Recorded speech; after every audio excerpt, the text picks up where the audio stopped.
찬송가 301장 찬송하시고 토요일 새벽 기도회를 하나님 앞에 드리겠습니다. 찬송가 301장 지금까지 지내온 것 찬양하겠습니다.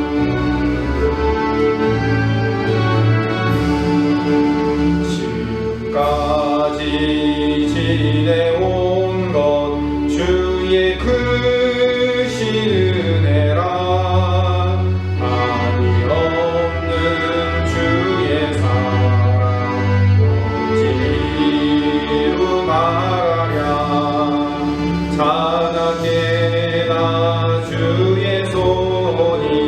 항상 살펴주시고 모든 일을 주 안에서 평온하게 하시네. 왕도 연약하나 새 힘 받아 살았네. 붉은 뜻이 부으신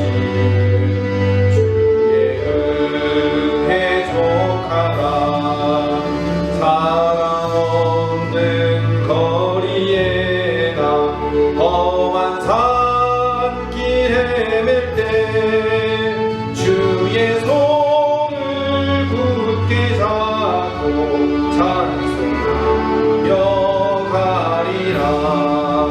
주님 다시 배올 날이 날로 다가와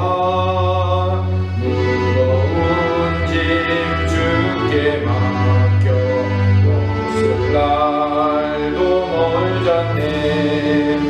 나를 위해 예비하신 고향 집에 돌아가 아버지의 품 안에서 영원토록 살리라. 기도하겠습니다. 코로나19 극복과 나라를 위한 100일 새벽 기도회가 진행되고 있습니다. 오늘 6번째 날 수요 예배를 대신해서 토요일도 이 새벽에 함께 같이 말씀 듣고 기도할 수 있도록 인도하여 주시니 감사드립니다. 12월 마치는 그날까지 하나님 우리의 기도회에 함께하여 주시고 우리를 역사하여 주셔서 우리가 가지고 있는 모든 자랑과 교만을 다 주님 앞에 내려놓게 하시고 내가 가지고 있는 것을 자랑하고 교만했던 것을 다 용서하여 주시고 이제부터 주님만을 자랑하며 주님만을 내 인생의 모든 것으로 고백하며 살아갈 수 있는 주의 백성 되게 하여 주시옵소서. 내일 거룩한 주일을 맞이하여 함께 예배합니다. 예배 가운데 하나님의 풍성하신 은혜가 넘치게 하여 주시며 또한 온라인으로 예배드리는 모든 성도들 위해 동일한 은혜로 역사하시는 일이 일어날 수 있도록 오늘 마음으로 준비하며 함께 예배를 위해서 준비하는 날 되게 하여 주시옵소서. 오늘도 말씀 가운데 함께하여 주시기를 간절히 바라옵고 예수님 이름으로 기도드립니다. 아멘. 함께 상고할 하나님의 말씀은 고린도전서 1장 26절에서 31절 말씀입니다. 고린도전서 1장 26절에서 마지막 31절 말씀 같이 읽도록 하겠습니다. 형제들아 너희를 부르심을 보라. 육체를 따라 지혜로운 자가 많지 아니하며 능한 자가 많지 아니하며 문벌 좋은 자가 많지 아니하도다. 그러나 하나님께서 세상에 미련한 것들을 택하사 지혜 있는 자들을 부끄럽게 하려 하시고 세상에 약한 것들을 택하사 강한 것들을 부끄럽게 하려 하시며 하나님께서 세상에 천한 것들과 멸시받는 것들과 없는 것들을 택하사 있는 것들을 폐하려 하시나니 이는 아무 육체도 하나님 앞에서 자랑하지 못하게 하려 하심이라. 너희는 하나님으로부터 나서 그리스도 예수 안에 있고 예수는 하나님으로부터 나와서 우리에게 지혜와 의로움과 거룩함과 구원함이 되셨으니 기록된 바 자랑하는 자는 주 안에서 자랑하라 함과 같게 하려 함이라. 아멘. 고린도 교회의 분쟁의 근거는 내가 너보다 낫다 이 생각에서 출발한 겁니다. 그래서 복음의 가치를 이해하고 십자가를 이해하는 사람이라면, 즉 신앙의 본질이 뭔지를 알고 있는 사람이라면 내가 뭘 가지고 있다고 해서 그것을 자랑하거나 그것을 비교할 수 없다는 거예요. 반대로 얘기해서 상대방이 뭘 갖고 있거나 상대방이 자랑질할 그 무엇에 대해서 내가 거기서 비교의식을 갖고 비교당하지 않는 거예요. 그게 십자가를 이해하는 사람입니다.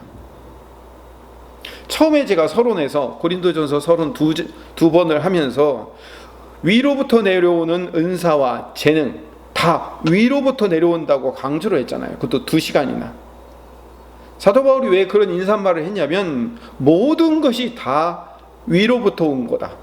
내가 지금 누리고 있는 이 하늘의 신령한 은사조차도 위로부터 내려온 것이다 라는 것을 알지 못하면 안 된다는 거예요. 이걸 지적하기 위해서 고린도 교인들이 부름받아 예수 믿게 된 것이 세상적인 차원에서 다른 사람과 비교할 때 뭔가 좀 나은 조건이 있었는가, 이걸 한번 질문하는 거예요. 사도 바울이. 그 26절의 이야기입니다. 형제들아 너희를 부르심을 보라. 육체를 따라 지혜로운 자가 많지 아니하며 능한 자가 많지 아니하며 문벌 좋은 자가 많지 아니하도다.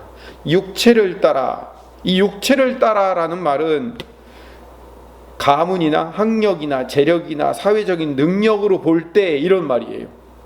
그러니까 이 고린도 교인들의 출신 성분이나 가진 것이 특출나고 뛰어난 사람이 그렇게 많지 않다는 것을 말하고 있는 거예요. 왜? 사도 바울이 그 고린도 교회 최초 전도자였고 고린도 교회를 세운 사람이 사도 바울이니까 그 면면을 다 알 수 있는 거 아니에요.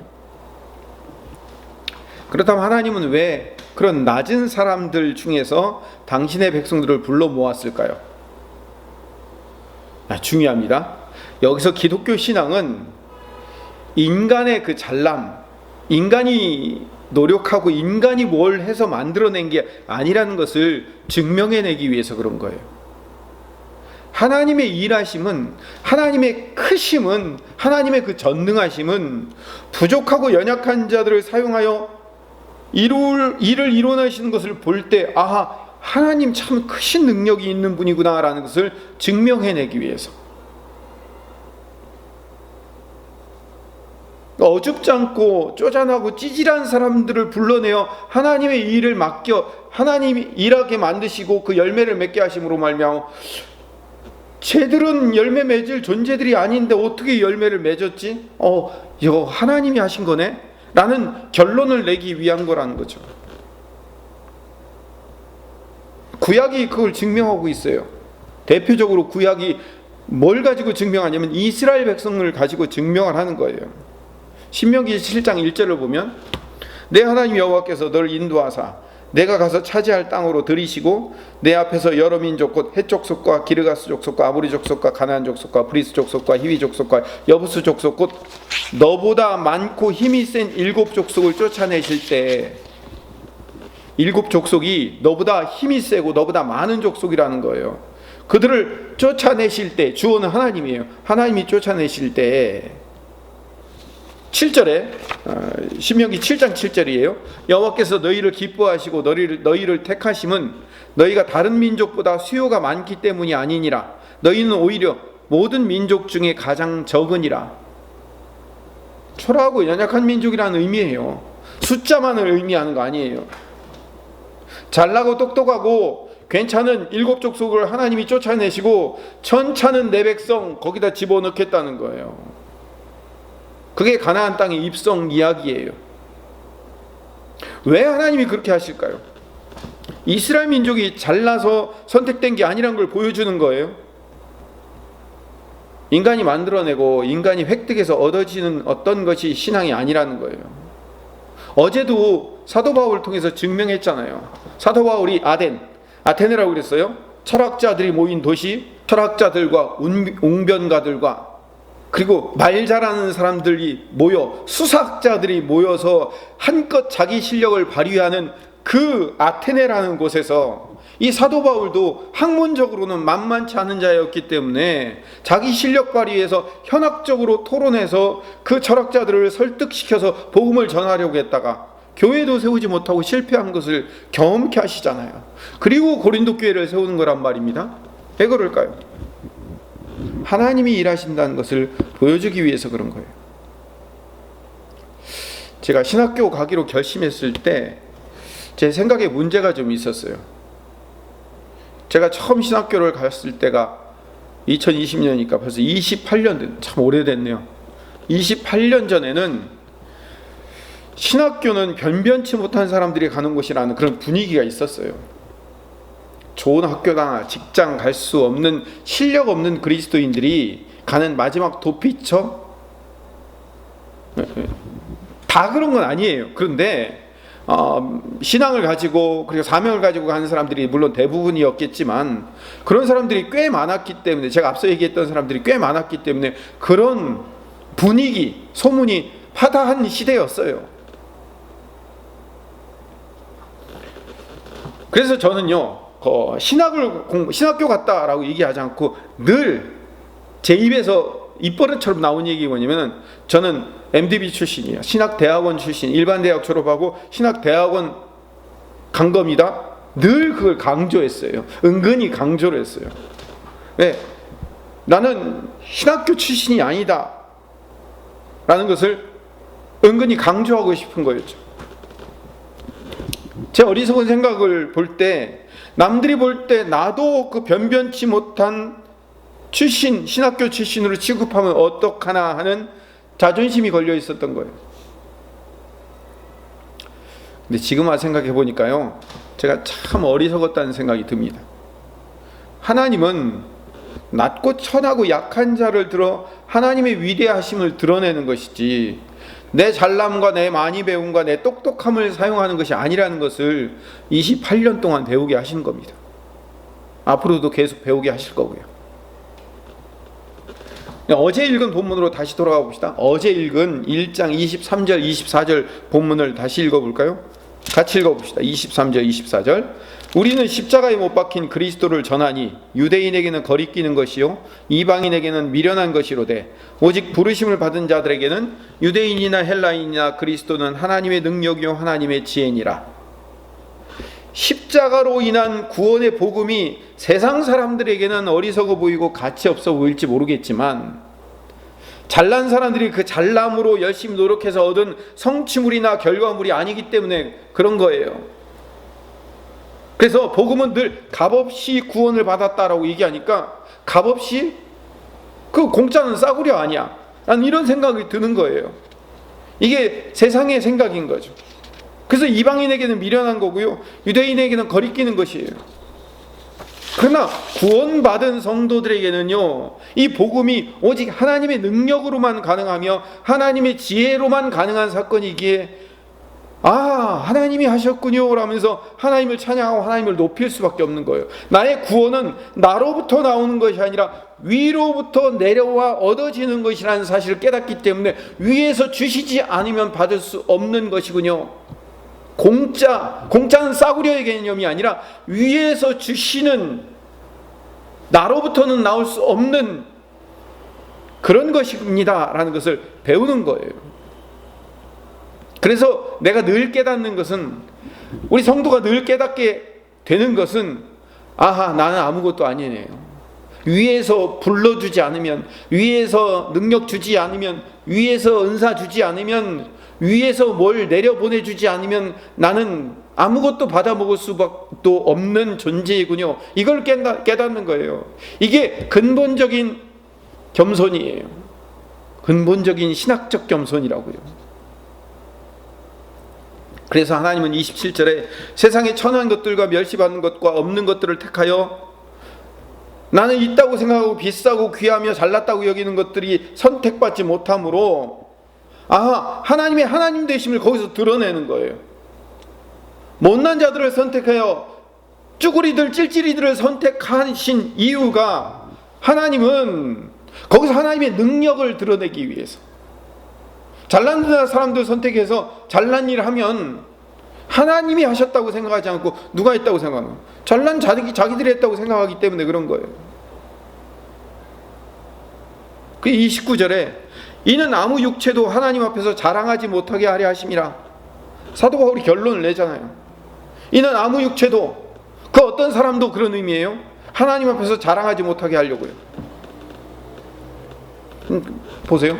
내가 자랑할 것이 없다면, 아니, 자랑할 수 없다면 내가 너보다 잘났고 너보다 낫다라고 말할 수 없잖아요. 내가 너보다 낫다라고 말할 수 없다면 우리에게 있어서 분쟁과 당짓는 것과 자랑과 교만, 그게 없어지는 거예요.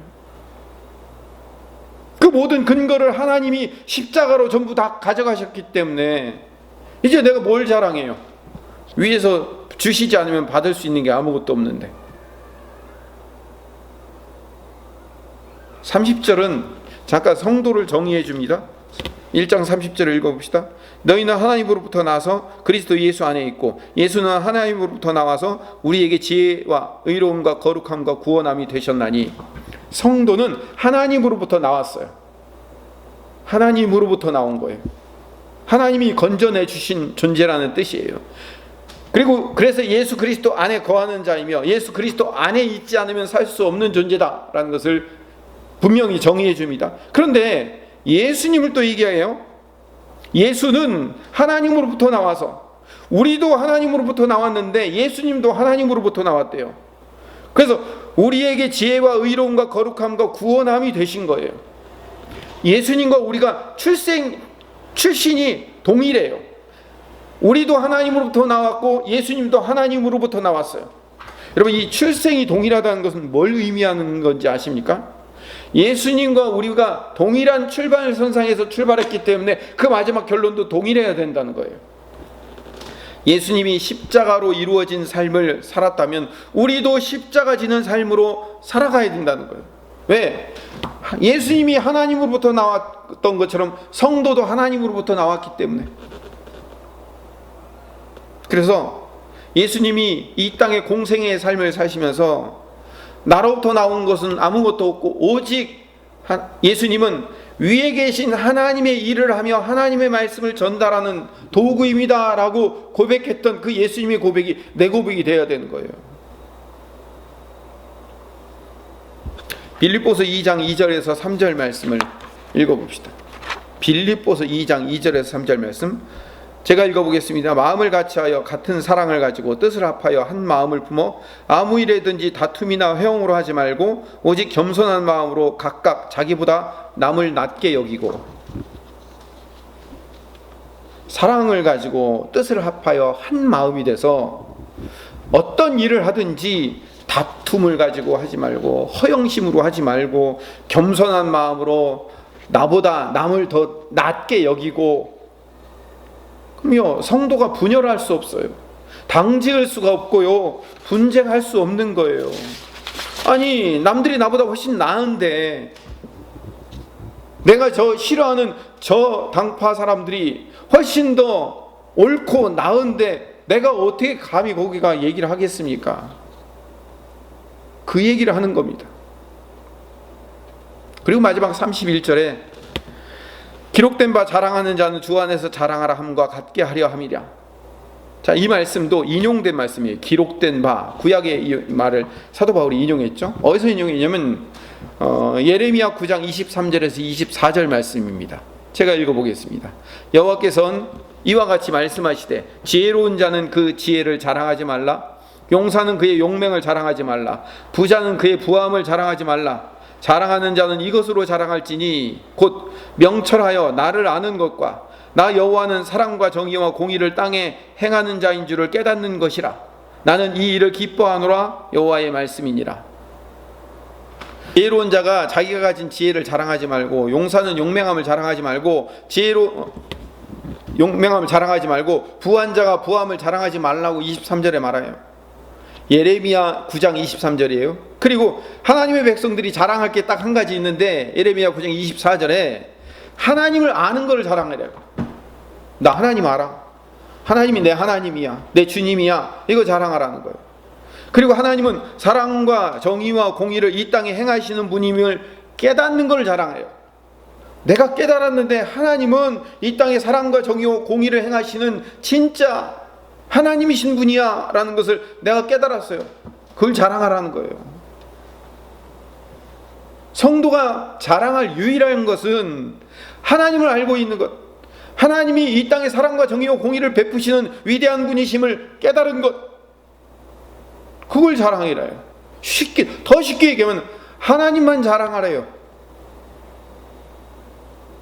그것을 하나님이 기뻐하신대요. 그게 예레미야의 이야기예요. 그 내용을 그대로 31절에 사도 바울이 옮겨온 거예요. 자랑하는 자는 주 안에서 자랑하라. 여러분, 주 안에서 자랑하라 라고 얘기했다고요. 주님 안에서 내가 이룬 뭔가를 자랑한 간증이 여러분 오늘 본문의 이야기가 아니에요. 주님이 도와주셔서 내가 이런 업적을 남겼습니다, 이런 간증이 지금 이 말씀이 아니라고요. 주 안에서 자랑하라는 말은 엄밀한 의미에서 약간 잘못된 번역이에요. 주 안에서 자랑하라가 아니라 주님을 자랑하라. 주 안에서 나를 자랑하는 게 아니라, 주 안에서 내가 맺은 열매를 자랑하는 게 아니라 주님 그분을 자랑하는 것, 그거 이외에는 우리는 자랑할 게 없어요.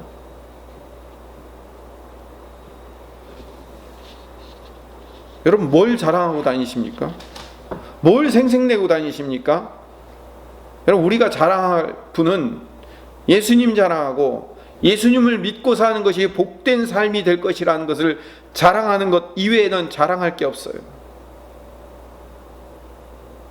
그런 신앙의 근본으로 다시 돌아갈 때 우리는 고린도 교회들처럼 분열함과 분쟁과 당짓는 것이 없어진다는 사실을 깨닫는 성도들이 되기를 간절히 소망합니다. 우리가 어디서부터 잘못된지를 추적해 들어가야 돼요. 100일 동안 우리 함께 같이 기도하면서, 물론 주일은 주일 설교로 대신은 합니다만, 또 다시 다음 주 월요일부터 또 계속된 고린도전서 설교를 계속 여러분 들으시고 같이 기도하면서 어디서부터 잘못됐는가, 여기서부터 내 마음부터 잘못됐다는 사실을 깨닫고 회개하는 하나님의 백성 되시기를 간절히 소망합니다. 함께 같이 기도하겠습니다.